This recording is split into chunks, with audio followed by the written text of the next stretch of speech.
লেখো। তড়িৎ ক্ষেত্রের শক্তি ঘনত্ব, ইংলিশে বলা হয় energy density in an electric field. তড়িৎ ক্ষেত্রের শক্তি ঘনত্ব।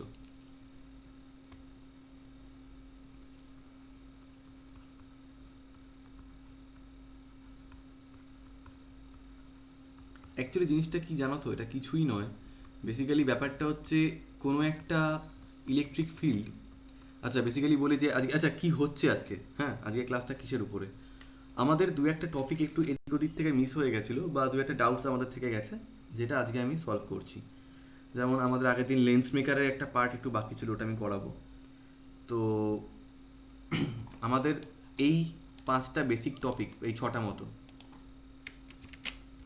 যেগুলো পরীক্ষায় খুবই আসে, আবার দু একটা আসে না, সেগুলো আজকে আমরা করছি। যেমন প্রথমেই আজকে আমরা শুরু করছি এটা দিয়ে, এনার্জি ডেন্সিটি দিয়ে, লাস্টেরটা দিয়ে, ঠিক আছে। কিউ ফ্যাক্টর, বোর ম্যাগনেটন, যেমন তোমাদের টেস্টে এই পরীক্ষাটা দিয়েছিল, এই কোশ্চেনটা দিয়েছিল বোর ম্যাগনেটন, বাট যদি ওরা ডেরিভেশন চায়নি, ওরা শুধু বলেছিল বোর ম্যাগনেটের ডেফিনেশন কি, ঠিক আছে। অ্যান্ড রিফ্লেকশন রিফ্র্যাকশনের প্রুফ, এইটা, এই সব কটা আমি তোমাদের করাবো একটা একটা করে, ঠিক আছে। আস্তে আস্তে করে আমরা সব করে নেবো এগুলো। তোমরা কিন্তু তোমাদের মতো টেস্ট পেপার সলভ করতে থাকবে। একটা কথা হচ্ছে, কালকে আমি যে টেস্ট পেপারের উপরে ক্লাসটা নিয়েছিলাম, তোমরা, আচ্ছা টেস্ট পেপারের ক্লাসটা যেটা নিয়েছিলাম আমি ভিডিও পাঠিয়ে দিয়েছিলাম along with the word file. তো কার কার দেখা হয়নি একটু বলো এখনো পর্যন্ত, চ্যাটে বলো তাহলেই হবে, কার কার দেখা হয়নি এখনো।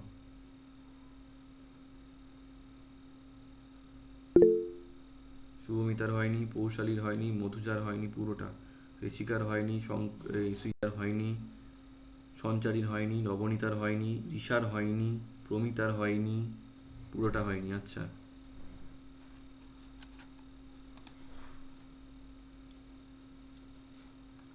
আমি তোমাদের জোর তো করতে পারি না, বা কোনো বকাবকিও করতে পারি না এই মুহূর্তে দাঁড়িয়ে।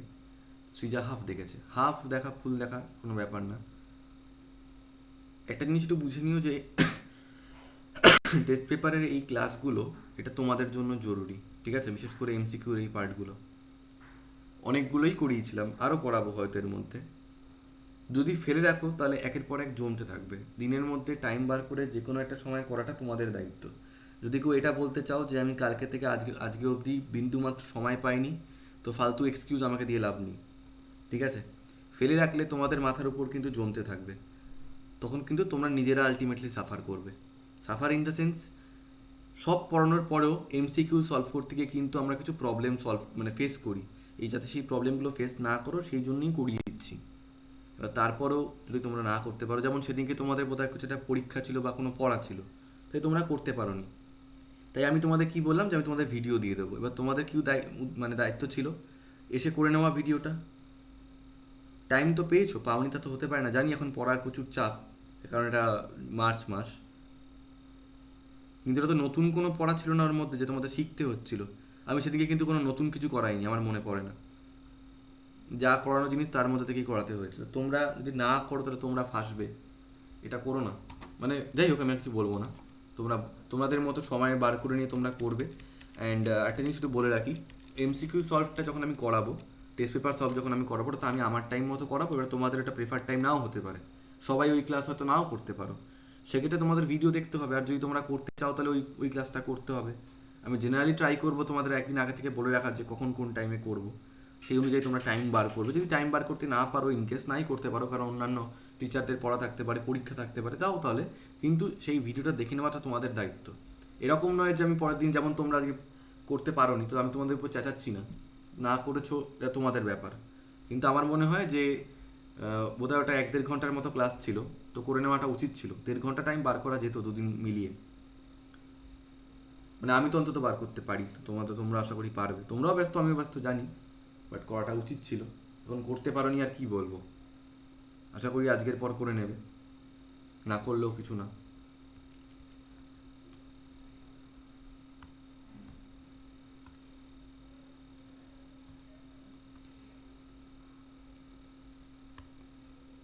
আচ্ছা, এটা একটা প্লেট বা একটা পাত, এটাও একটা পাত।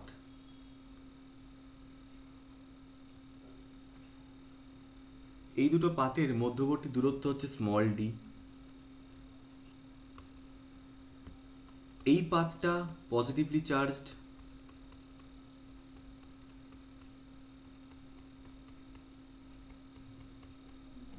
আর এই পাথটা নেগেটিভলি চার্জড। আর আমরা অনেক দিন ধরেই পড়ে আসছি যে তড়িৎ ক্ষেত্র সবসময় প্লাস থেকে মাইনাসের দিকে যায়, তাই তো? তড়িৎ ক্ষেত্র প্লাস থেকে মাইনাসের দিকে যায়। ভালো কথা। আমি ধরে নিচ্ছি এর মধ্যে দিয়ে একটা ইলেকট্রিক ফিল্ড পাস করছে ইন দিস ডিরেকশন,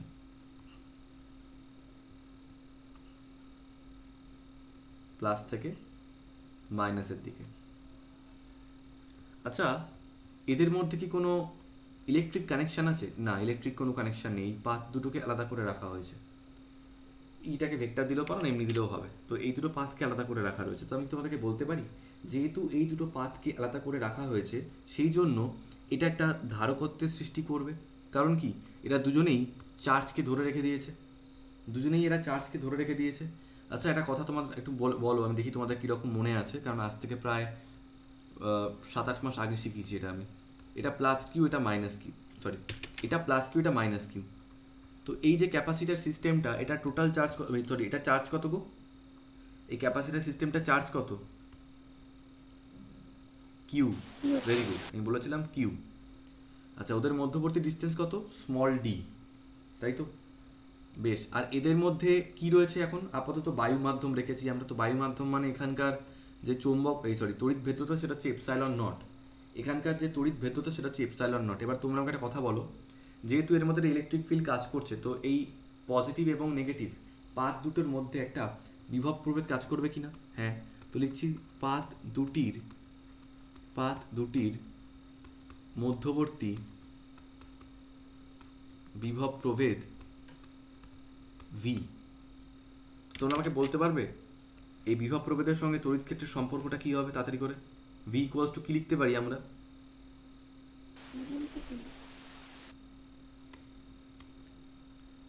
হ্যাঁ, কি ভি ইকুয়ালস টু কি বললে?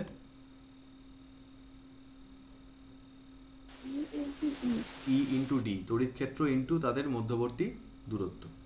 ঠিক আছে, তাহলে তড়িৎ ক্ষেত্র ইকুয়ালস টু কি হবে?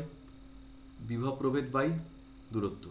তড়িৎ ক্ষেত্র ইকুয়ালস টু হবে হচ্ছে ওদের বিভব প্রভেদ বাই দূরত্ব। বেশ, এরকম থাক, বা এমনি এরকমভাবে রেখে দিলেও কোনো অসুবিধা নেই। V equals to into D এরকম রেখে দাও, অসুবিধা নেই কিছু। V equals to into D থাকুক, পরে দেখা যাবে। আচ্ছা, আর এই যে জায়গাটা, এই জায়গাটার ধারকত্ব কত একটু বলো তো? ধারকত্ব, আচ্ছা বলে দিলাম যে এই প্লেট এরিয়া হচ্ছে এও বলতে পারো বা আলফাও বলতে পারো। ঠিক আছে, এ থাক। আমি তোমাদের এ দিয়েই তো বলতাম, এই থাক। বলো ধারকত্ব কত হবে, কে বলতে পারবে? সি ইজ ইকুয়ালস টু, শূন্য মাধ্যম রয়েছে ভিতরে, কোনো ডাইইলেকট্রিক মিডিয়াম নেই। আচ্ছা Risha, C is equals to Q V হয় না, কিউ বাই ভি হয়। হ্যাঁ, তুমি কি বলছিলে Baishali? Epsilon naught A by D, এটা হচ্ছে আমাদের ধারকত্বের এক্সপ্রেশন। পাথ, সমান্তরাল পাথ ধারকের ক্ষেত্রে ধারকত্ব আসে এইটা, epsilon naught A by D. আমরা এটাকে প্রুফ করেছিলাম, বা এটাকে আমরা ডিরাইভ করেছিলাম। ভালো, তো সি বেরিয়ে গেছে। তাহলে আমাকে বলো তো শক্তি কত হবে এখানকার? শক্তি কত হয়? শক্তির ফর্মুলা হাফ সিভি স্কোয়ার, তাই তো? Half CV square. তো সি এর জায়গায় মান বসলো epsilon naught A by D, আর ভি এর জায়গায় বসলো ইডি তার হোল স্কোয়ার। তো যদি এটাকে ব্রেক করি আমরা, কি হবে? E equals to half epsilon naught A into E square D square divided by, নিচে শুধু একটা ডি রয়েছে, একটা ডি কেটে গেলে কি পড়ে থাকবে? পড়ে থাকবে হচ্ছে ই equals to half epsilon naught A square into D. ঠিক আছে, বা এভাবে লিখতে পারি half epsilon not into E into A into একটা ডি, ই ইন্টু এ ইন্টু ডি। ঠিক আছে, আবার এটাকে আমরা ক্যাপিটাল ইউ দিয়েও লিখতে পারি। শক্তি তো ক্যাপিটাল ইউ দিয়েও লেখা যেতে পারে এটাকে। তাহলে ধারকের কত শক্তি এসছে? মোট শক্তি হচ্ছে half epsilon not electric field. হ্যাঁ, এটা স্কোয়ার হবে, sorry, square A into D, half epsilon not square A into D.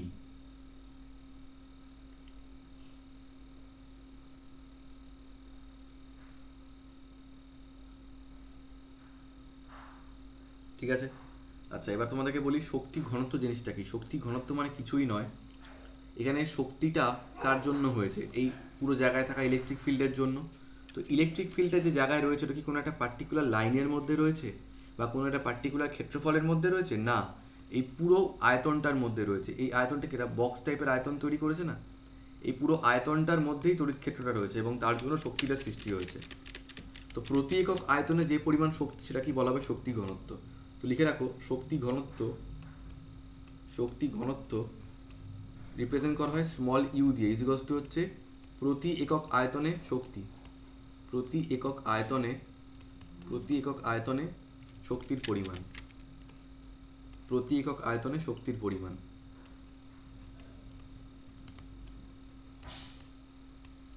প্রতি একক আয়তনে শক্তির পরিমাণ। So small U equals to হচ্ছে মোট শক্তি ডিভাইডেড বাই আয়তন, মোট শক্তি ডিভাইডেড বাই আয়তন,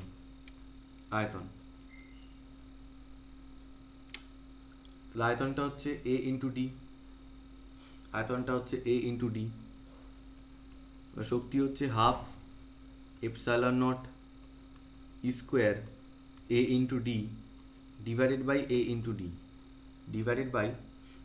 ইন্টু ডি। তো এ ডি কেটে গেল, পড়ে থাকলো কি হাফ এপসাইলন নট ই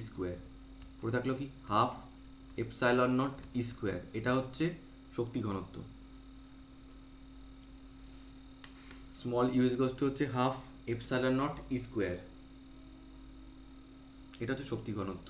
এটাই প্রুফ করতে বলেছে আমাদের, প্রুফ না এটাই ডিরাইভ করতে বলেছে। আর শক্তি ঘনত্বের একক কী হবে? চ্যাটে লেখো দেখি একক কী হবে শক্তি ঘনত্বের? একক কী হবে?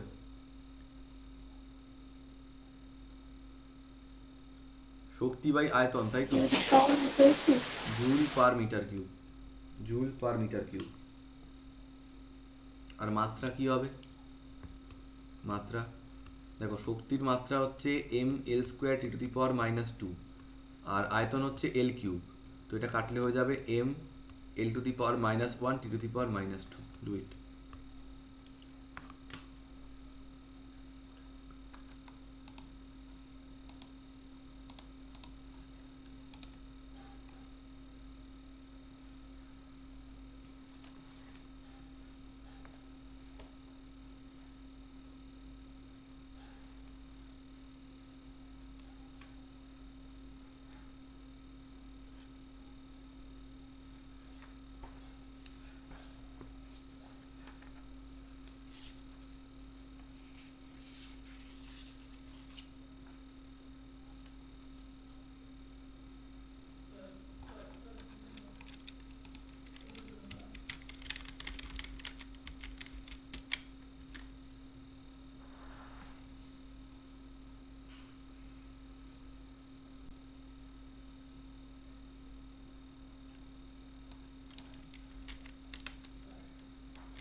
হয়েছে?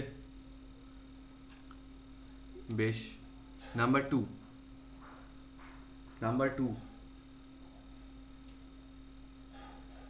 হেডিং দাও জেনারেটর,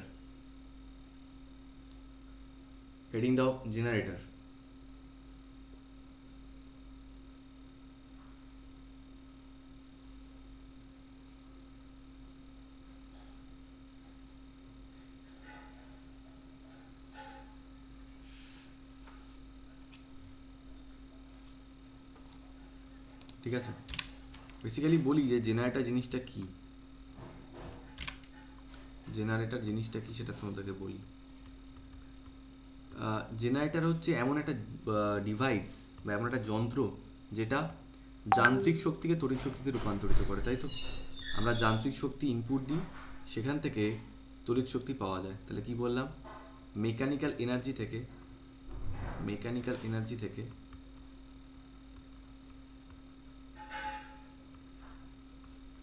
ইলেকট্রিক্যাল এনার্জি পাওয়া যায়, ঠিক আছে? এবার এটা নিয়ে অনেক কনফিউশন অনেকের মধ্যে আছে এবং এটা থাকবে, কারণ এটা অনেক বই ভুলভাল লিখে ফেলে। জেনারেটর দু রকমের আছে, ঠিক আছে? একটা হচ্ছে ডিসি জেনারেটর, আর একটা হচ্ছে এসি জেনারেটর। পরবর্তীকালে এগুলো তোমরা পড়বে, ইংলিশে লিখতে পারো এই পার্টটা, কোনো অসুবিধা নেই, কারণ এই পার্টটা তোমাদের বোঝার জিনিসটা, ঠিক আছে? ডিসি জেনারেটর আর এসি জেনারেটর। এবার ডিসি জেনারেটরকে আমরা আরেকটা নামে ডেকে থাকি, সেটা হচ্ছে ডায়নামো, ঠিক আছে? আর এসি জেনারেটর জিনিসটা কি? এসি জেনারেটরের আরেকটা নাম হচ্ছে অল্টারনেটর। বোঝা গেল? কিন্তু আমাদের বই কি করে, আমাদের বই ডিসি জেনারেটরকে বলে ডিসি ডায়নামো আর এসি জেনারেটরকে বলে এসি ডায়নামো। এখন কি করব, আমাদের বইতে লেখা আছে, আমাদের পড়তে হবে সেরকম, বাট ইন ফার্দার স্টাডিজ তোমরা বুঝতে পারবে যে ডিসি জেনারেটরকে ডায়নামো বলা হয় আর এসি জেনারেটরকে অল্টারনেটর বলা হয়। দেখবে অনেকের সেই বাংলা সাইকেলগুলো হয় না, বাংলা সাইকেলের সামনে একটা বাল্ব টাইপের থাকে, ঠিক আছে? ওটা ডায়নামো দিয়ে চালানো হয়। তো কী করে না করে আজকে আমরা সব বুঝতে পারবো যে কী করে জেনারেটর কাজ করে। তোমাদের ভিডিও দিয়ে দেখাবো, প্রথমে আমি আঁকি, তারপর দেখাচ্ছি, ঠিক আছে? তো প্রথমে প্রথমে এসি জেনারেটর করাবো আমি তোমাদেরকে, কারণ আমরা অলরেডি এসি চ্যাপ্টার পড়েছি, তো আমাদের এসি জেনারেটরটা করতে সুবিধা হয় বেসিক্যালি। হ্যাঁ, তো লেখো এসি জেনারেটর হেডিং দাও, বা এসি ডায়নামো লিখতে পারো, এসি ডায়নামো।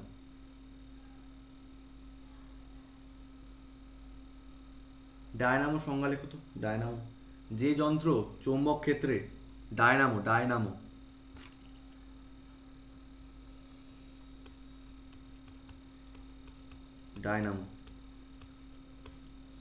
যে যন্ত্র চৌম্বক ক্ষেত্রে ঘূর্ণায়মান পরিবাহী কুণ্ডলীর ঘূর্ণায়মান পরিবাহী কুণ্ডলীর যান্ত্রিক শক্তিকে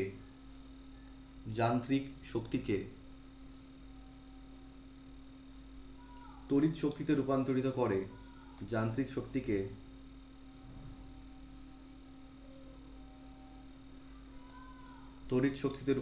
করে, তাকে ডায়নামো বলা হয়। তাকে ডায়নামো বলা হয়।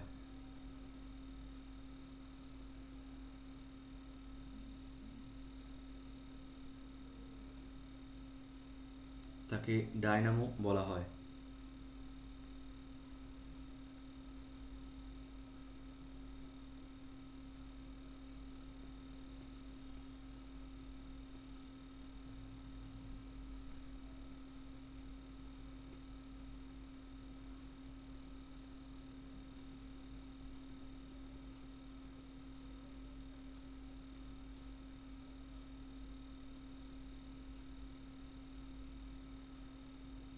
ঠিক আছে? ওয়েল, এটা বোঝার আগে আমাদের একটু আগের চ্যাপ্টারের একটা কনসেপ্ট একটু মনে করতে হবে, ছোট্ট একটা কনসেপ্ট একটু মনে করতে হবে। তোমাদের মনে আছে কিনা জানি না, একদিনকে ওই ম্যাগনেটিক ইন্ডাকশনের চ্যাপ্টারে লাস্টে একটা কয়েল আঁকিয়েছিল এরকমভাবে,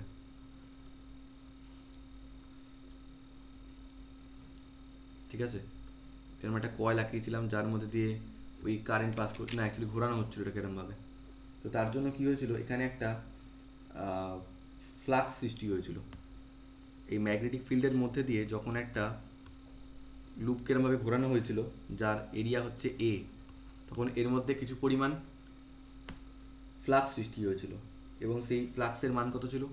ফ্লাক্সের মান ছিল হচ্ছে B A cos theta, B A cos theta.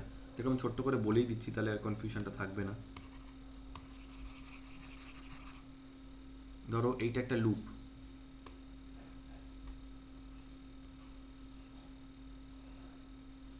এটা একটা লুপ, ঠিক আছে? তোমরা তো ম্যাথসে পড়েছো যে লুপের যে প্লেনটা থাকে, লুপের যে প্লেনটা থাকে সেই প্লেনের সঙ্গে পারপেন্ডিকুলারভাবে ওর একটা ম্যাথস কেন, আমি প্রথম ওই ইয়েতে বলেছিলাম ইলেকট্রিক ফিল্ডের চ্যাপ্টারে, যে তড়িৎ ক্ষেত্র ভেক্টর যেটাকে বলা হয় এ ভেক্টর এরকমভাবে রয়েছে, ঠিক আছে? আর ম্যাগনেটিক ফিল্ডটা ধরে নাও এরকমভাবে যাচ্ছে, ম্যাগনেটিক ফিল্ডটা ধরে নাও এরকমভাবে যাচ্ছে, ঠিক আছে, by making an angle theta. এবার একটা কথা বলো তো, তোমাদেরকে এটা পড়ানো হয়নি যে ম্যাগনেটিক ফিল্ড ইকুয়ালস টু হচ্ছে চৌম্বক প্রবাহ ঘনত্ব, মানে কি ফ্লাক্স বাই এরিয়া, পড়ানো হয়েছে তো? তাহলে ফ্লাক্স ইকুয়ালস টু কী হয়, চৌম্বক ক্ষেত্র ইন্টু এরিয়া। কিন্তু এখানে অসুবিধাটা কী হচ্ছে, চৌম্বক ক্ষেত্র আর এরিয়া দুটো একই ডিরেকশানে নেই, দুটো অপোজিট মানে ডিফারেন্ট ডিরেকশানে রয়েছে। তখন কি করব, কম্পোনেন্ট ড্র করবো এদিকে একটা, তো বি এর কোন কম্পোনেন্ট হবে এদিকে, বি কস থিটা হবে, বি কস থিটা। তাহলে আমাকে বলো তো এখানে যে ফ্লাক্সটা সৃষ্টি হবে, ফ্লাক্স ইকুয়ালস টু কী হবে, বি কস থিটা ইন্টু এ, বা লিখতে পারি আমরা B A cos theta, B A cos theta, ঠিক আছে? এখন ব্যাপারটা হলো কি, যে অনেকে বলতে পারে এই তাহলে আমি বি ডট এ লিখতে পারি, হ্যাঁ লিখতেই পারো, কিন্তু এটা কখন বলো তো, যতক্ষণ পর্যন্ত এই লুপটা এখানে ফিক্সড, যতক্ষণ পর্যন্ত এই লুপটা এখানে ফিক্সড ততক্ষণ পর্যন্ত এই ফর্মুলাটা তোমরা লিখতে পারো যে phi is equals to B A cos theta. কিন্তু প্রবলেমটা কী হয়েছে, যদি কখনো তুমি লুপটাকে ধরে এই জায়গাটা ধরে যদি ঘোরাতে আরম্ভ করো এরকমভাবে রোটেট করতে থাকো, তাহলে একটু বাদে কী হবে, লুপটা আরেকটু কাত হয়ে যাবে, একটু বাদে লুপটা আরেকটু রকম কাত হয়ে যাবে। তখন কী হবে, ম্যাগনেটিক ফিল্ডটা তো ওর ডিরেকশানে যেরকমভাবে যাচ্ছে এরকমভাবে যাচ্ছে, যেরকম যাচ্ছে, বাট এরিয়া ফিল্ড ভেক্টরটা এরকম সোজাসুজি হয়ে যাবে। তো কী হবে, তার ফলে অ্যাঙ্গেলটা কিন্তু বেড়ে যাবে, একটু বাদে আরেকটু ঘুরবে অ্যাঙ্গেলটা আরেকটু বাড়বে। তার মানে দেখতে পাচ্ছি যে সময়ের সঙ্গে সঙ্গে এই অ্যাঙ্গেলটা কিন্তু চেঞ্জ হচ্ছে, তার মানে অ্যাঙ্গেলটা ফিক্সড নয়, একটা একটা কৌণিক গতিবেগ নিয়ে ওটা ঘুরতে থাকছে, কৌণিক গতিবেগটাকে ওমেগা লিখলাম। তখন তাহলে এই থিটাটাকে আমরা কি লিখতে পারি, থিটা ইজ ইকুয়ালস টু আমরা লিখতে পারি B A cos omega T, B A cos omega টি। আর এটা আমাকে জিজ্ঞেস করো না যে থিটাকে আমরা ওমেগা টি কেন লিখছি, কারণ এটা তোমরা খুব ভালো করেই জানো যে থিটাকে আমরা ওমেগা টি কী করে লিখতে পারি, কী করে জানি, ছোটোবেলায় আমরা পড়েছি velocity is equals to displacement by time. তাহলে ডিসপ্লেসমেন্ট ইজ ইকুয়ালস টু হচ্ছে ভেলোসিটি ইন্টু টাইম। সেরকমভাবে অ্যাঙ্গুলার ভেলোসিটি বা কৌণিক বেগ ইকুয়ালস টু হচ্ছে কৌণিক সরণ বাই সময়। তাহলে কৌণিক সরণ ইজ ইকুয়ালস টু কী হবে, গতিবেগ ইন্টু সময়। তাই থিটাকে ওমেগাটি লেখাই যায়, তাই তো? তাহলে ফ্লাক্সের ইকুয়েশনটা কী আসছে, B A cos omega t. I hope কোনো ডাউট নেই এখান থেকে। ফাইয়ের ইকুয়েশনটা আসছে বি এ কজ ওমেগাটি, হয়েছে? এটা নোট করে রাখতে পারো চাইলে, তাড়াতাড়ি করে নোট করো, এটা না হলে কিন্তু ইকুয়েশন বুঝতে পারবে না কিছুই।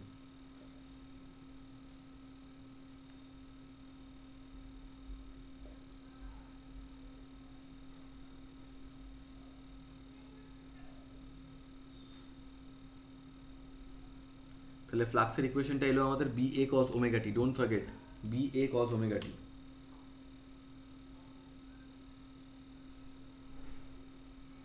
একটা কয়েল থাকলে বি এ কজ ওমেগাটি, আর এন নাম্বার অফ কয়েল থাকলে হয়ে যায় ওটা N B A cos omega t, সেটা কোনো ব্যাপার না এন সংখ্যক কয়েলের জন্য, N B A cos omega t.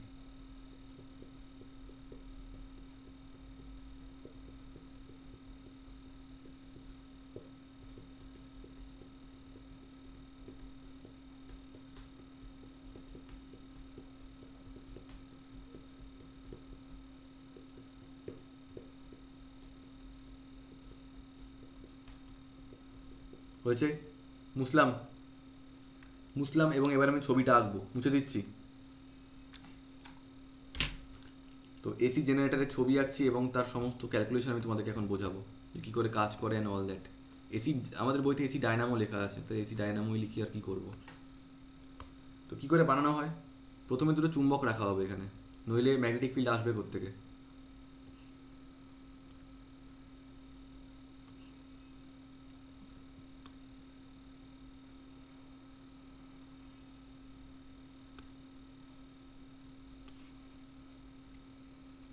তোমাদের কি কোশ্চেন দিতে পারে যে এসি ডায়নামোর কার্যনীতিটি দেখাও, তখন এখান থেকে ছবিটা আঁকবে আর তারপরে ডেরিভেশনটা দেখাবে আর ওয়েভ ফর্ম দেখাবে, ব্যাস তাহলেই নাম্বার পেয়ে যাবে। নর্থ পোল সাউথ পোল, তার মানে ম্যাগনেটিক ফিল্ড এদিকে আসছে, বেশ। একটা লুপ এরমভাবে রয়েছে ধরে নাও,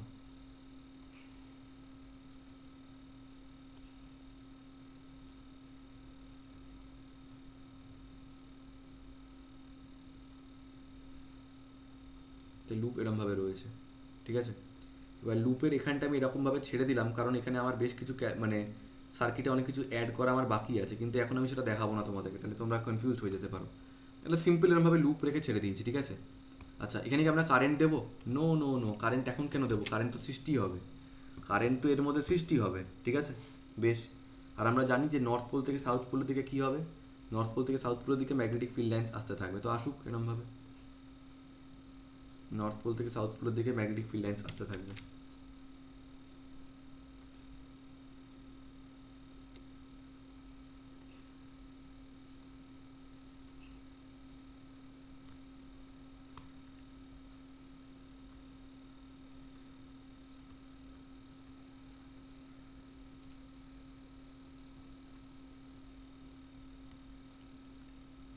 লুপের কোনো একটা পয়েন্ট নিয়ে নিলাম, ধরো এই পয়েন্টটা, দেখো তো লুপটা যেরমভাবে রেখেছি তাতে ওর এরিয়াটা কোন দিকে আছে বলে মনে হচ্ছে, বোঝাই যাচ্ছে এরিয়াটা ওর সঙ্গে পারপেন্ডিকুলার, মানে এরকমভাবে রয়েছে, এরমভাবে রয়েছে এরিয়াটা, এরিয়া ভেক্টরটা,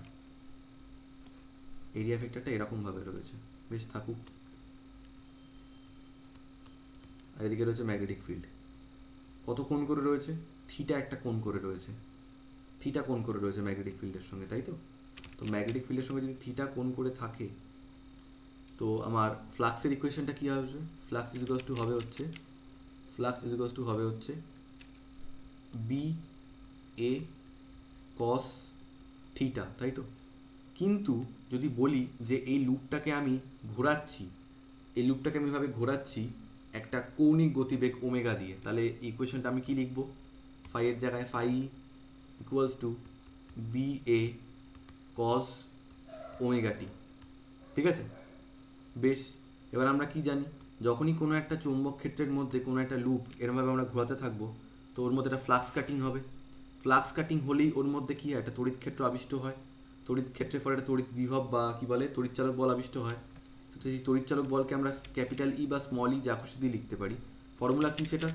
তড়িৎচালক বলের ফর্মুলা লিখিয়েছিলাম লেঞ্জের সূত্রানুযায়ী, মাইনাস লিখতে পারো লেঞ্জের সূত্রানুযায়ী minus N D phi by DT, মনে আছে আশা করি। তার মানে এই ফাইটাকে টি এর রেসপেক্টে ডিফারেন্সিয়েট করতে হবে, তো করো। তো E equals to minus N D D T, ফাইয়ের জায়গায় বসাচ্ছি B A cos omega T. আচ্ছা, বি এ তো বাইরে চলে আসবে, এন বি এ, ঠিক আছে। কজের জন্য হয়ে যাবে মাইনাস সাইন, তো বাইরে একটা মাইনাস অলরেডি ছিল, মাইনাসে মাইনাসে প্লাস হয়ে গেল, সাইন ওমেগা টি, আর এই ওমেগা টি ডিফারেন্সিয়েশন হলে ওমেগাটাও বাইরে আসবে, তাহলে হয়ে যাবে এন ওমেগা বি এ, এন ওমেগা বি এ। এটা হচ্ছে আমাদের তড়িৎচালক বল, কী এলো? এন ওমেগা বি এ। তাহলে আমরা দেখতে পাচ্ছি ফ্লাক্সটা হচ্ছে কজের ফাংশন ছিল, বাট ইএমএফটা হয়ে গেছে সাইনের ফাংশন, এন ওমেগা বি এ, এন ওমেগা বি এ, খুব ভালো কথা।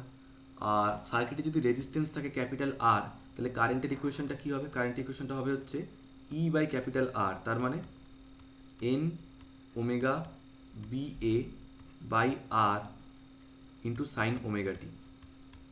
এটাকে আমরা লিখতে পারি E zero sine omega T, E zero মানে এই পুরো মানটাকে ই জিরো করে দিলাম, শীর্ষ মান। আর এটাকে আমরা লিখতে পারি আই জিরো সাইন ওমেগা টি, যেখানে এই পুরো মানটাকে আমরা আই জিরো করে দিলাম, আর কিচ্ছু না।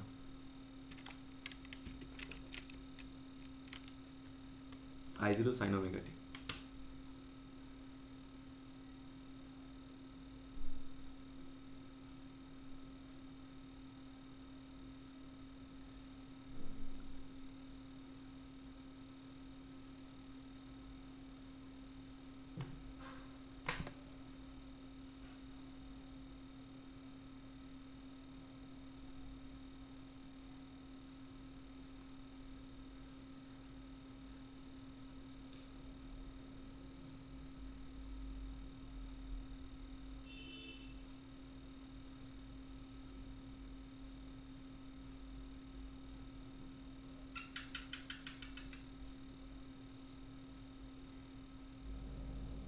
হয়ে গেছে।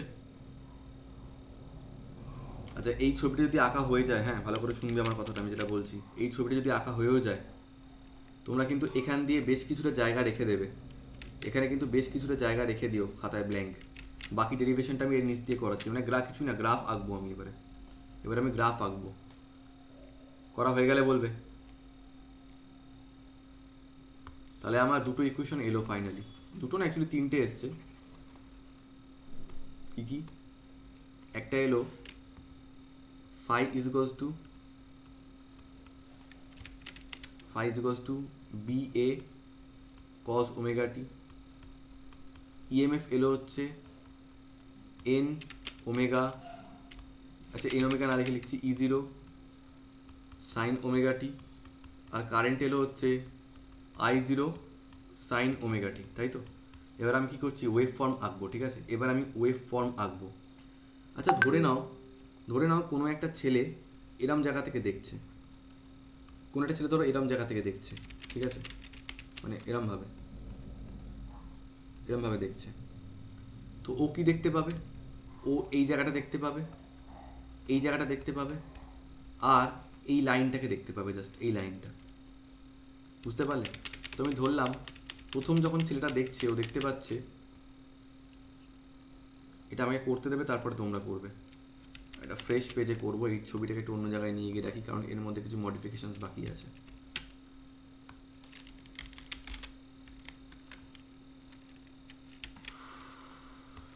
আমাকে করতে দেবে এটা, তারপরে তোমরা করো। তো ধরলাম ও এইটা দেখতে পাচ্ছিল, নর্থ পোলের এইটা, সাউথ পোলেরটা, নর্থ পোলটা দেখতে পাচ্ছিল, সাউথ পোলটা দেখতে পাচ্ছিল, ঠিক আছে? এবার ধরো লুপটা এরকমভাবে ছিল, খাড়াখাড়ি, ঠিক আছে? মানে এই পিছনের দিকে পোর্শনটা তো দেখাতে পারবো না, শুধু এই সামনেটি এইটাই দেখাতে পারছি, এরকমভাবে ছিল, ঠিক আছে? আচ্ছা, ম্যাগনেটিক ফিল্ড লাইন্সগুলোকে আমি রেড কালার দিয়ে দেখাবো, আর এরিয়া ভেক্টরকে আমি ব্লু কালার দিয়ে দেখাবো। তো ম্যাগনেটিক ফিল্ড লাইন্স কোন দিকে যাচ্ছে? নর্থ পোল থেকে সাউথ পোলের দিকে। আর এরিয়া ভেক্টরটা এই সময় কোন দিকে রয়েছে? এরিয়া ভেক্টরটা এদিকটায় রয়েছে। এরিয়া ভেক্টরটা এই সময় এদিকটায় রয়েছে, ধরে নাও এদিক বরাবর, in the direction of magnetic field. তাহলে এরিয়া ভেক্টর আর ম্যাগনেটিক ফিল্ড দুটোই সেম ডিরেকশনে রয়েছে। এরিয়া ভেক্টর আর ম্যাগনেটিক ফিল্ড দুটোই সেম ডিরেকশনে রয়েছে। তাহলে আমাকে বলো তো, এরিয়া ভেক্টর আর ম্যাগনেটিক ফিল্ডের মধ্যে অ্যাঙ্গেলটা কত? অ্যাঙ্গেলটা হচ্ছে 0 ডিগ্রি, তাই তো? এরিয়া ভেক্টর আর ম্যাগনেটিক ফিল্ডের মধ্যে অ্যাঙ্গেল হচ্ছে 90 ডিগ্রি। নেক্সট ছবিটা আঁকছি, north pole, south pole. North pole থেকে সাউথ পোলের দিকে ম্যাগনেটিক ফিল্ড যাচ্ছে এরকমভাবে। আচ্ছা, লুপটা এরকমভাবে রয়েছে, লুপটা এবার 90 ডিগ্রি ঘুরিয়ে দিয়েছি, এদিকটায় ঘুরিয়ে দিয়েছি। তো এরিয়া ভেক্টরটা এখন উপর দিকে উঠে গেছে, এরিয়া ভেক্টরটা উপর দিকে উঠে, তো এখন অ্যাঙ্গেলটা কত হয়ে গেছে ওদের মধ্যে? 90 ডিগ্রি। একটু বাদে লুপটাকে আরেকটু ঘোরাবো, আরও 90 ডিগ্রি ঘোরাবো। তাহলে এখন লুপটা এদিকে মুভ করে রয়েছে, এরিয়া ভেক্টর। আর ম্যাগনেটিক ফিল্ড তার উল্টো দিকে যাচ্ছে। উল্টো দিকে যাওয়া মানে অ্যাঙ্গেল কত? 180 ডিগ্রি। তাহলে এখন ওদের মধ্যে অ্যাঙ্গেল হয়ে গেছে 180 ডিগ্রি। একটু বাদে আবার আঁকবো।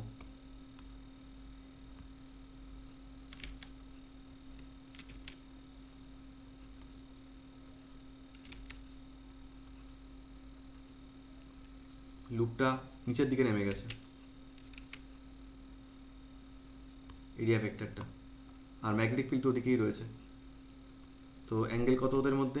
এগেন 90 ডিগ্রি বলা উচিত, কিন্তু যদি এদিক দেখো, এরিয়া ভেক্টরটা এদিকে আর ম্যাগনেটিক ফিল্ডটা এদিকে, তাই তো? তো 90 ডিগ্রি বলতে পারো, বাট আমরা যেহেতু এই অ্যাঙ্গেলটা ধরছি, এটা হবে 270 degree. And last one, north pole, south pole.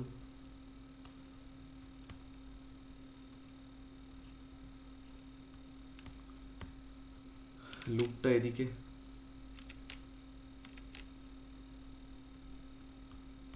R magnetic ফিল্ডটাও এদিকে।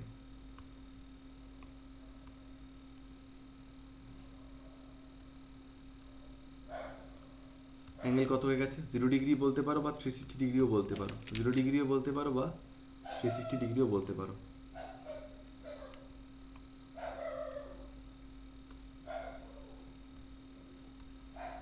এবার আমি অ্যাক্সিস প্লট করছি, ভালো করে দেখবে, অ্যাক্সিস প্লট করছি।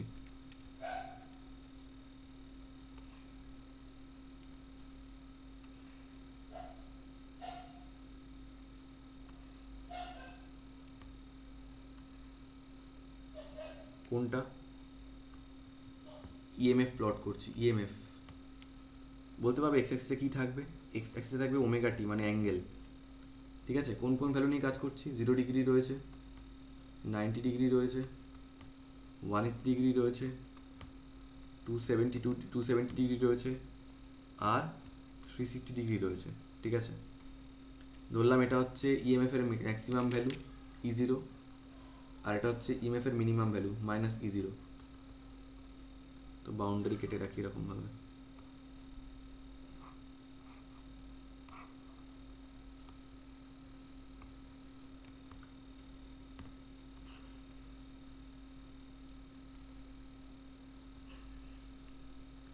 ঠিক আছে, এবার জিনিস একটু ভেবে দেখো, আমাদের ইএমএফ এর ইকুয়েশনটা কি এসছে? আমাদের ইএমএফ এর ইকুয়েশনটা এসছে হচ্ছে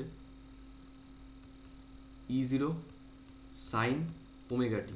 ঠিক আছে, ওমেগা টি এর জায়গায় যখন 0 বসিয়ে দেবে, ওমেগা টি এর জায়গায় যখন 0 বসিয়ে দেবে, তখন ই ইজিকোস টু চলে আসছে 0। তার মানে অ্যাঙ্গেল যখন 0, কার কার মধ্যে? এরিয়া ভেক্টর আর ম্যাগনেটিক ফিল্ডের মধ্যে। এরিয়া ভেক্টর আর ম্যাগনেটিক ফিল্ডের মধ্যে অ্যাঙ্গেল যখন 0, তখন কোনো ইএমএফ নেই। ঠিক আছে, এরপর যখন ওমেগা টি এর জায়গায় 90 ডিগ্রি বসাবে, তখন সাইন 90 মানে 1 ইন্টু E0 মানে তখন ইলেকট্রিক, তখন ইএমএফের ভ্যালুটা হয়ে যাবে E0। একটু বাদে যখন ওমেগা টির জায়গায় 180 ডিগ্রি বসিয়ে দেবে, মানে এই জায়গায় চলে এসছো, আরও ঘুরে গেছে লুপটা, তখন সাইন 180 মানে হচ্ছে -1, সরি সাইন 180 মানে হচ্ছে 0, তাহলে E0 ইন্টু 0 মানে হচ্ছে আবার 0তে চলে আসবে এটা। একটু বাদে যখন এখানে চলে এসছো 270 ডিগ্রি, তখন সাইন 270 মানে হচ্ছে -1, তো -1 ইন্টু E0 মানে এটা মাইনাস E0তে চলে আসবে এইখানটায়। তারপর যখন এখানে চলে এসছো 360 ডিগ্রি, তো সাইন 360 মানে সাইন 0 মানে হচ্ছে 0, আবার এখানটায় চলে আসবে। তো দেখো তো এটা ফাংশনটা, এর ফাংশনটা এরকম হয়ে গেল না?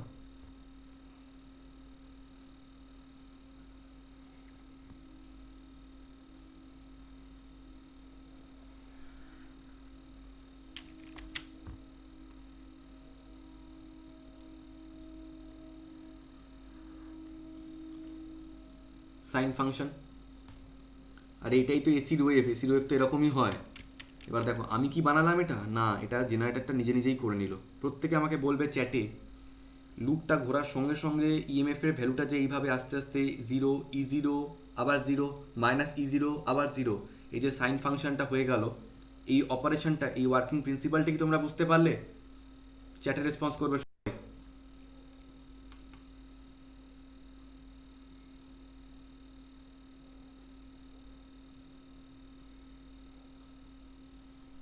ওকে, এটাকে নোট ডাউন করো ফার্স্ট। আর সার্কিটের ওই জায়গাটা যেখানটা আমি ফাঁকা রাখতে বলেছিলাম, অবশ্যই ফাঁকা রাখবে কিন্তু, নইলে কিন্তু মুশকিল হয়ে যাবে। এই গ্রাফটা, উপরের এই 6টা জিনিস আর নিচের এই গ্রাফটা, ও করেসপন্ডিং এই গ্রাফটা আঁকা হয়ে গেলে আমাকে চ্যাটে লিখবে ডান, তবে আমি সার্কিটটা কমপ্লিট করবো। হ্যাঁ, এটা আঁকা হয়ে গেলে আমাকে বলবে, ভালো করে আঁকবে।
তাড়াতাড়ি করো সবাই, তাড়াতাড়ি করো।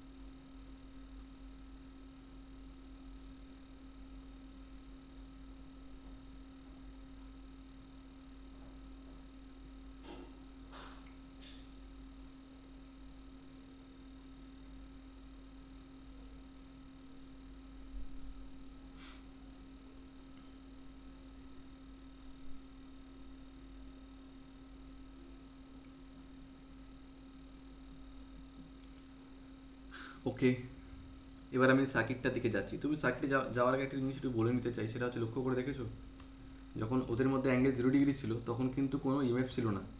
0 থেকে আস্তে আস্তে 90 হলো তখন কিন্তু আস্তে আস্তে ওয়েভটা বাড়লো, ইএমএফটা বাড়লো। আবার যখন 90 থেকে 180 হলো আস্তে আস্তে ওটা আবার কমলো। 180 থেকে 270 হলো, ওটা আস্তে আস্তে আরও কমে নেগেটিভে চলে গেল। 270 থেকে 360 হলো, তখন আস্তে আস্তে এটা আবার 0-তে চলে এলো। তো এভাবে চলছে এটা। তাহলে এটা, এই যে জেনারেটারটা আমি বানিয়েছি, আমি যে জেনারেটারটা বানিয়েছি সেটা কি জেনারেটারের মতো কাজ করছে? এসি জেনারেটার না ডিসি জেনারেটার? এসি না ডিসি? এটা এসি জেনারেটারের মতো কাজ করছে, তাই তো? Very good. তো চলো এবার আমি সার্কিটটাকে কমপ্লিট করবো।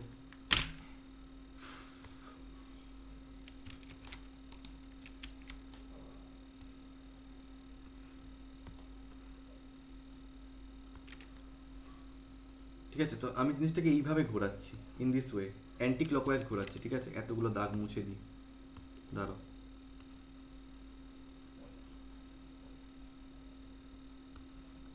ফালতু কনফিউশন তৈরি করবে এটা একটা।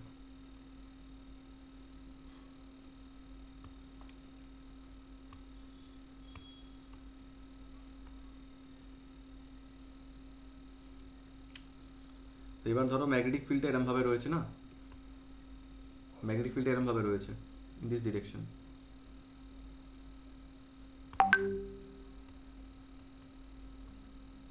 কোনো একটা পার্টিকুলার পয়েন্ট, ধরো আমি এই পয়েন্টটা ধরলাম, এই পয়েন্টে এই কন্ডাক্টারটার, মানে এই যে রেড কন্ডাক্টারটা, এটার মুভমেন্টটা কোন দিকে হবে? উপর দিক বরাবর হবে না, কারণ আমি এটাকে এরমভাবে ঘোরাচ্ছি অ্যান্টি ক্লকওয়াইজ ডিরেকশানে। তাহলে এই কন্ডাক্টারটা এটা উপর দিকে ওঠার চেষ্টা করবে, এই কন্ডাক্টারটা উপর দিকে ওঠার চেষ্টা করবে, লাইক দিস। আচ্ছা, ক্লাস করছে।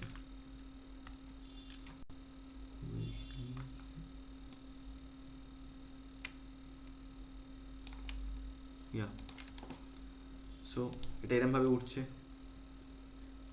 Like this.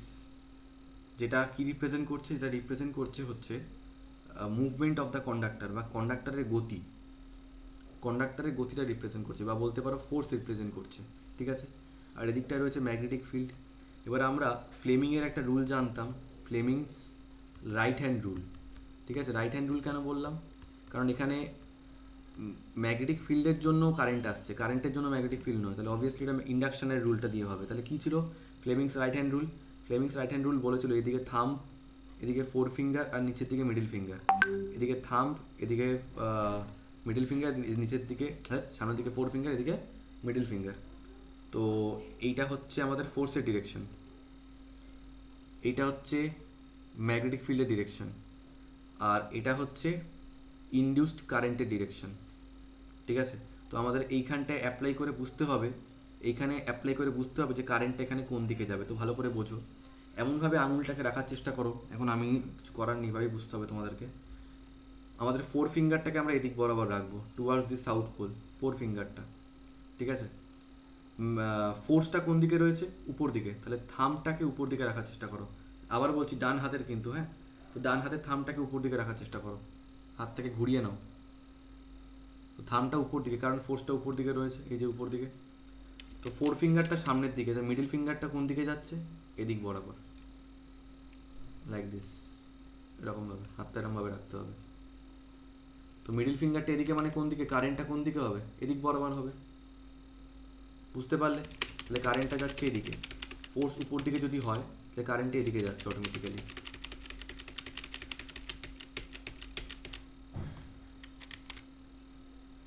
কারেন্টে এদিকে যাচ্ছে। কারেন্টটা কি আমরা দিয়েছি, না কারেন্টে ইনডিউসড হলো এই ফোর্সটার জন্য। ফোর্সটা দেখাচ্ছি না, ঘিঞ্জি হয়ে যাবে। ফোর্সটা দেখাচ্ছি না কারণ ঘিঞ্জি হয়ে যাবে। আচ্ছা, এখানটা এই পয়েন্টে যদি করি, ম্যাগনেটিক ফিল্ডকে এদিকে যাচ্ছে, ম্যাগনেটিক ফিল্ড এদিকে যাচ্ছে, এই পয়েন্টে ওটা নিচের দিকে নামছে, তাই তো? তাহলে ফোর্সটা এখানে নিচের দিকে রয়েছে, ম্যাগনেটিক ফিল্ড এদিকে রয়েছে। তো আমরা হাত থেকে কীরকম করবো? রাইট হ্যান্ডের থামটাকে নিচের দিকে রাখার চেষ্টা করবো, থামটা নিচের দিকে, আর ফোর ফিঙ্গারটা থাকবে এদিকেও। বাবাবো জান বেরিয়ে যাবে রাখতে গিয়ে। থামটা এদিকে,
লেটস ট্রাই। কী করে রাখবো? থাম থাকবে নিচের দিকে। ওকে ওকে, থাম থাকবে নিচের দিকে, ফোর ফিঙ্গার এদিকে। মিডিল ফিঙ্গারটা কোন দিকে হচ্ছে জানো? বোঝা যাচ্ছে না ছবিটা দেখে। মিডিল ফিঙ্গারটা অ্যাকচুয়ালি স্ক্রিনের বাইরের দিকে হচ্ছে, মানে সেভাবে যদি রাখতে পারো তাহলে বুঝতে পারবে। এতদিনে তোমরা এইটুকু তো পারবে। কারেন্টে এদিক বরাবর হবে, কারেন্টে এদিক বরাবর হবে। তার মানে যখন কারেন্টটা এখান দিয়ে যাচ্ছে, এটা এদিক দিয়ে ঘুরে এদিক দিয়ে ফিরে আসছে, ঠিক আছে? তাহলে এখান দিয়ে কারেন্ট গেল আর এখান দিয়ে ফিরে এলো। বেশ, তো আমি কী করলাম, এখানে দুটো রিংয়ের ব্যবস্থা করলাম। এটাকে একটু টানলাম, এখানটাকে টানলাম, এখানে দুখানা রিংয়ের ব্যবস্থা করলাম। রিং ইন দ্য সেন্স কি,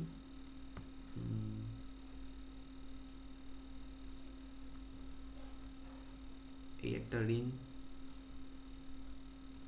আর এই একটা রিং। এখান থেকে একটা কার্বন ব্রাশ লাগালাম, কার্বন ব্রাশ, এখানেও একটা কার্বন ব্রাশ লাগালাম।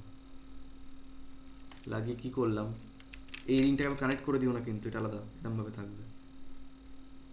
কার্বন ব্রাশ, কার্বন ব্রাশ, এখান থেকে একটা তার টানলাম, এখান থেকে একটা তার টানলাম, টেনে এখানে একটা বাল্ব লাগিয়ে দিলাম, এখানে একটা বাল্ব লাগিয়ে দিলাম।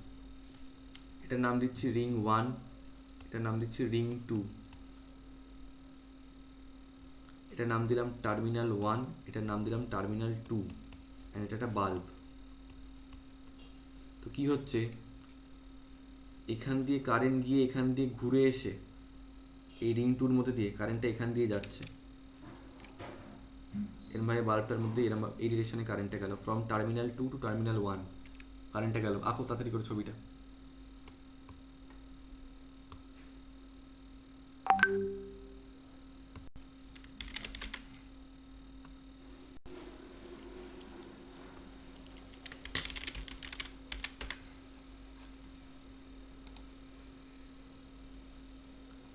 ছবিটা আঁকো।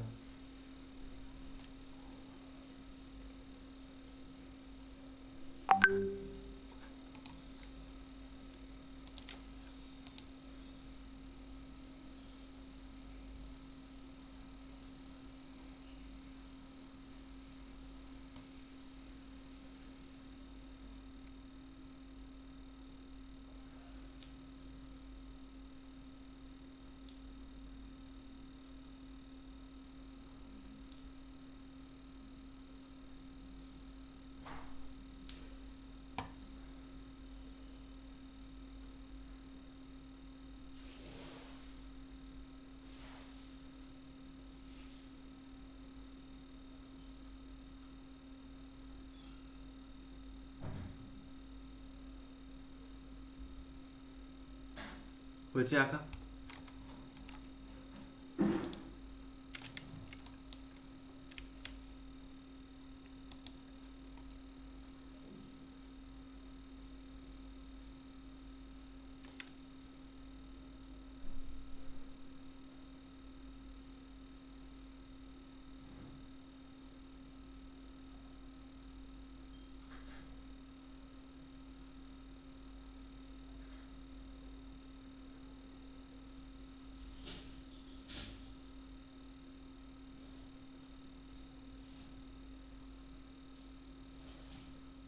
এই রিংটাকে না একটু পারফেক্ট করতে হবে, একটু দাঁড়াও তো, এটাকে এদিকে দিয়ে ফেলেছি ভুল করে, এটা এরকম জায়গায় হবে,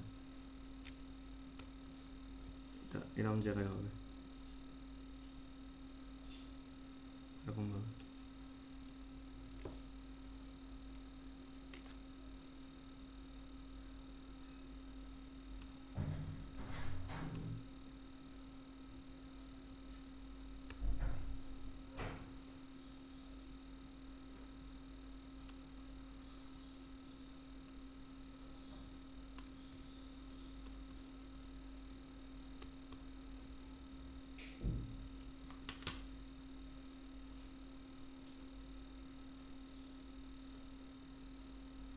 হয়ে গেছে আঁকা।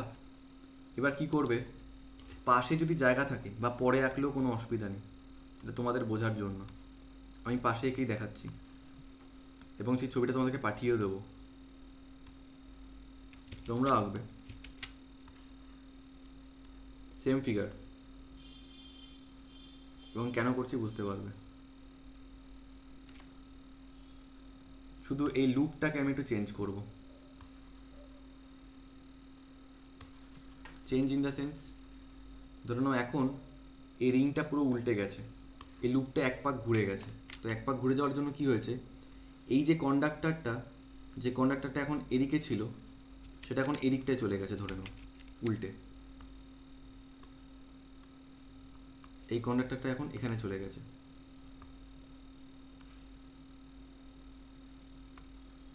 আর এদিকের কন্ডাক্টরটা উল্টে এদিকটায় চলে এসছে।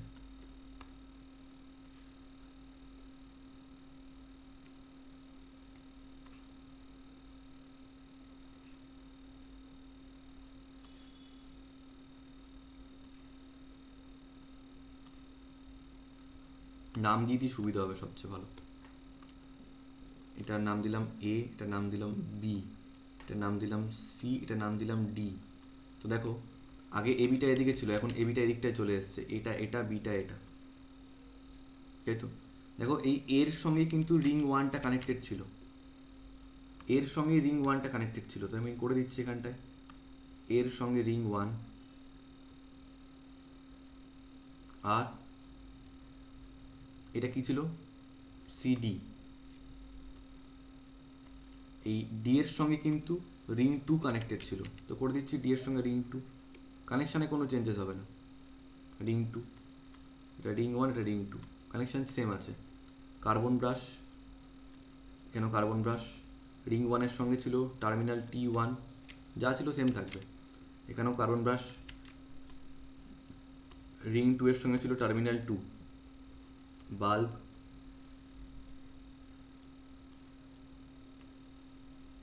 কেন বাল্ব।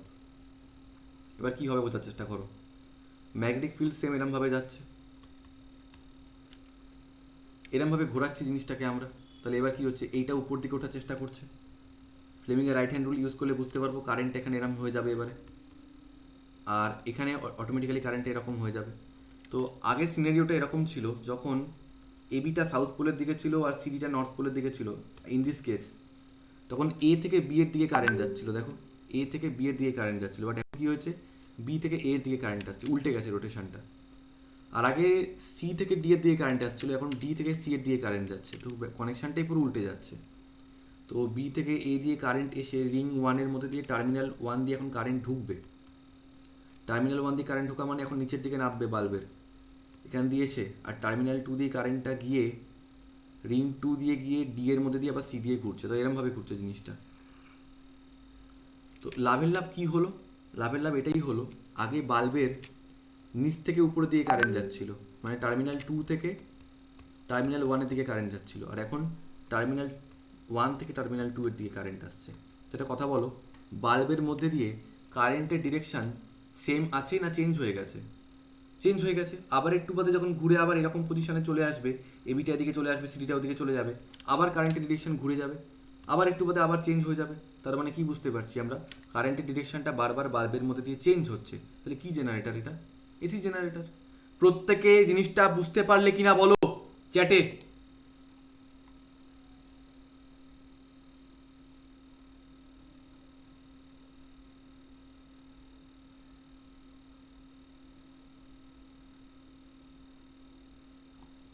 আচ্ছা, দুটো ছবি আঁকা হয়ে গেলে বলবে, আমি তোমাদেরকে এটা অ্যানিমেশনটা দেখিয়ে দেবো। ছবিটা আঁকা হয়ে গেলে বলবে তাড়াতাড়ি করে। না একে কেউ বলো না, কিন্তু ক্লাসের শেষে আজকে নোটস পাঠাতে বলবো।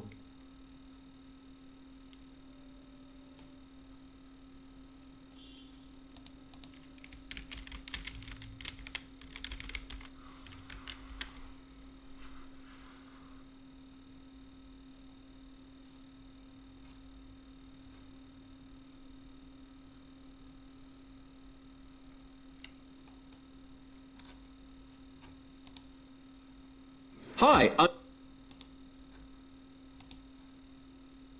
And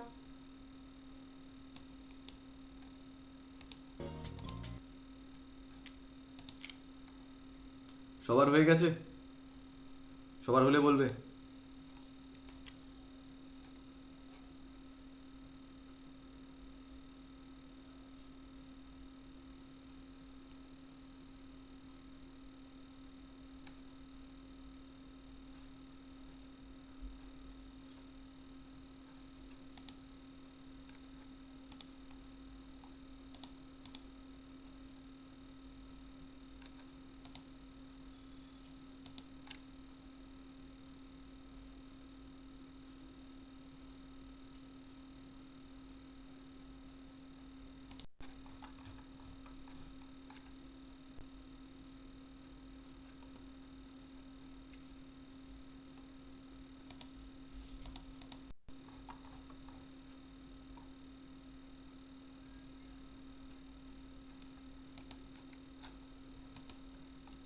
সবার আঁকা হয়ে গেছে?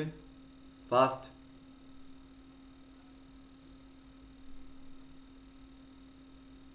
বেশ, এবার অ্যানিমেশনটা ভালো করে দেখবে। আমি তোমাদের এই ছবিটা কাজ করছি, গ্রুপে পাঠিয়ে দিচ্ছি।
an AC generator is an electric generator.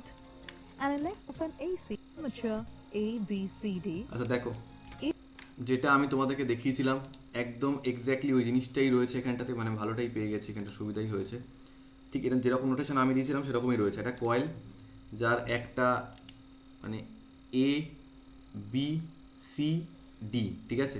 এদিকে একটা নর্থ পোলটা রেখেছে, এদিকে একটা সাউথ পোলটা রেখেছে। তাহলে ম্যাগনেটিক ফিল্ডটা নর্থ থেকে সাউথের দিকে এরকমভাবে পাস করবে, তাই তো? নর্থ থেকে সাউথের দিকে। It is a rectangular তো coil with many turns wound around a soft iron core. A shaft. It can be rotated এই rapidly. শ্যাফটটা দিয়ে ঘোরানো হচ্ছে, আর কিছু না। ঠিক আছে, আমি তোমাদেরকে অ্যান্টি ক্লকওয়াইজ দেখিয়েছিলাম, ওরা ক্লকওয়াইজ ঘোরাচ্ছে, ঠিক আছে, কোনো ব্যাপার না, মেকানিজমটা A বুঝলেই field হলো। magnet, it may be a strong permanent magnet আর এখানে এই যে রিংগুলো করা রয়েছে। with concave poles. B2, আচ্ছা, এবার দেখো এই যে রিং দুটো রয়েছে, তার সঙ্গে এখানে একটা কার্বন ব্রাশ দেখানো রয়েছে B1, এখানে একটা কার্বন। আচ্ছা, কার্বন কেন ইউজ করা হচ্ছে? কারণ কার্বনের একটা electro graphite that is conducting, সেই জন্য কার্বন ইউজ They করা হয়েছে। মানে provide এই electric- ব্রাশ দুটো মুভ করে না, শুধু এই রিংগুলো ঘোরে এদের সঙ্গে সঙ্গে, বাট ব্রাশগুলো রিংগুলোর সঙ্গে কানেক্টেড থাকে। contact with the slip rings and a load, which may be AC generator. The তো দেখো কোনো একটা মোমেন্ট, যেমন ধরো এটা আমাদের পজিশনটা এরকম ছিল, ঠিক আছে, এটা এদিকে, বিটা এদিকে, সিটা এদিকে, ডিটা এদিকে। তো কী হচ্ছে, যখন ম্যাগনেটিক ফিল্ডটা এদিকে যাচ্ছে, ম্যাগনেটিক ফিল্ড যখন এদিকে যাচ্ছে, এবার এদের অনুযায়ী ফোর্সটা কোন দিকে হচ্ছে? নিচের দিকে হচ্ছে, ভালো করে বোঝো।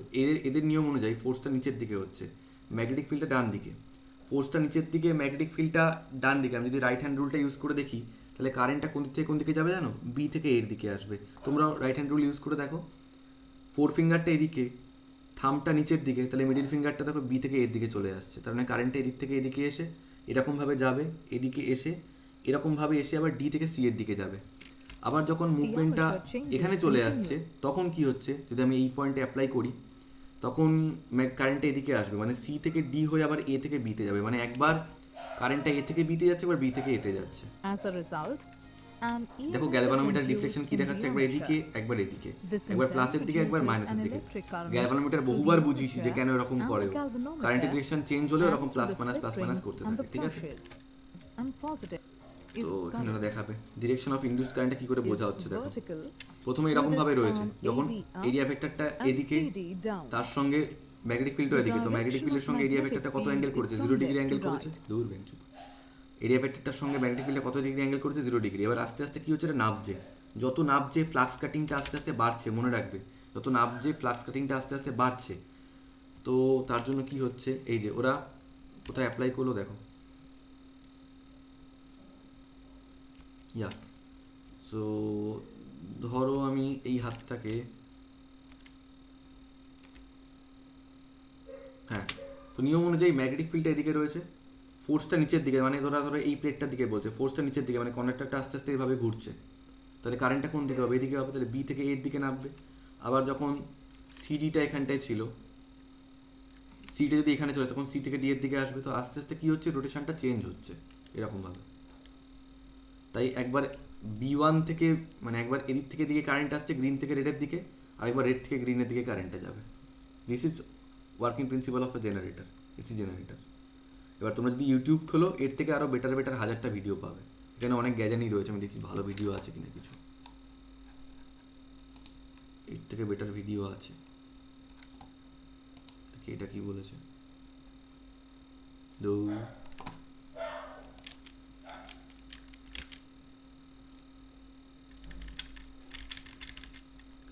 গ্যাজানি বেশি। ঠিক আছে, মোট কথা আমরা ওয়ার্কিং প্রিন্সিপালটা বুঝতে পেরেছি। বাড়িতে একবার এটা পড়ো, যদি না বুঝতে পারো তাহলে আমাকে একবার পিং করবে। এটা এমন কিছু কঠিন জিনিস তো নয়, বোঝার মতোই জিনিস। তাও যদি না বুঝতে পারো তো আমি দেখিয়ে দেবো।